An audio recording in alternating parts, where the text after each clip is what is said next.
YCP నేత RK రోజా తాజా comments కు నగరి ఎమ్మెల్యే గాలి భానుప్రకాష్ రెడ్డి కౌంటర్ ఇచ్చారు. రోజా ఓ పిచ్చిదానికి పిచ్చికూతలు తప్ప మరొకటి రాదని వ్యాఖ్యానించారు. ఏం మాట్లాడుతున్నామో తెలియక రోజా వ్యాఖ్యలు చేస్తుందంటున్నారు. ఆవుకు గంగిరెద్దుకు తేడా తెలియని వ్యక్తి రోజా అన్నారు. పెట్టుబడులు ఆకర్షించడానికి దావోస్ కు ముఖ్యమంత్రి చంద్రబాబు బృందం వెళ్లారని, పెళ్లిళ్లకు పేరెంటాలకు ఓట్ల కోసం దావోస్ వెళ్లలేదన్నారు.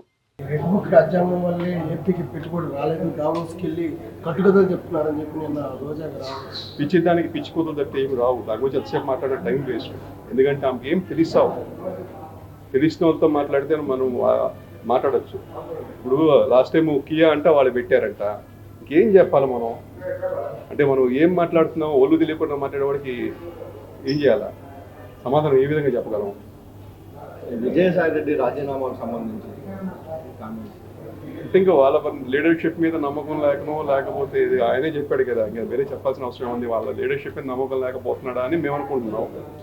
అది వాళ్ళ పార్టీ ఇంటర్నల్ అఫేర్. మా అండర్స్టాండింగ్ ప్రకారం ఏంటంటే నమ్మకాలు లేక జగన్ నమ్ముకున్న వాళ్ళని దూరం పెట్టడమో లేకపోతే మోసం చేయడమో చేశాడని చెప్పి మేము నమ్ముతున్నాం.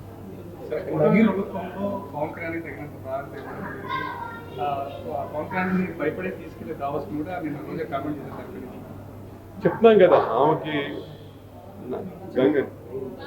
ఆవుకి గంగిరెద్ది కూడా తేడా జరిగిన ఆమె. ఇవాళ ఆయన పంచాయతీరాజ్ మినిస్టరు, ఉప ముఖ్యమంత్రి. ఏ రోజు కూడా ఆయన దావోస్ వస్తానంటే బాబు గారు పెద్ద కార్పెట్ తీసుకెళ్తారు. అంతేగాని ఇన్వెస్ట్మెంట్ కోసం పోతున్నాం అక్కడికి. ఆడేమి పేరెంట్ అనుకో లేకపోతే ఇంకో దానికో వాడే ఓట్లు వేసేవాళ్ళు లేరు, ఏం లేరు. అక్కడ ఎందుకు పోతున్నాం దావోస్కి?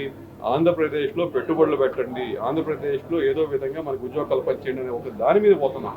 అంతేగాని అదేం పెద్ద ఇదేం కాదు. అక్కడ ఓట్లు వేసేవాళ్ళు లేరు, చూసేవాళ్ళు లేరు. దానంతా మర్చిపోయేసి పవన్ కళ్యాణ్ గారిని తీసుకెళ్ళలేదు. ఏంటి మాట్లాడు? అసలు ఆయన వస్తుంటే కాదన్నారా? మీ నియోజకవర్గంలో చిన్నారిపై లైంగిక దాడికి సంబంధించి ఎలాంటి చర్యలు? ఖచ్చితంగా వాళ్ళ మీద పాస్కో చట్టం పెట్టడం జరిగింది. వైసీపీ నాయకుడు ఒకడు వచ్చేసి చిన్న 3 ఏళ్ల పాప మీద లైంగిక దాడి చేశాడు. అది కూడా విచారణ స్టేజ్లో ఉంది. ఖచ్చితంగా పూర్తిగా అంటే చట్టం పూర్తిగా చర్య తీసుకుంటుందని చెప్పి బాధిత కుటుంబానికి కూడా హామీ ఇస్తాము.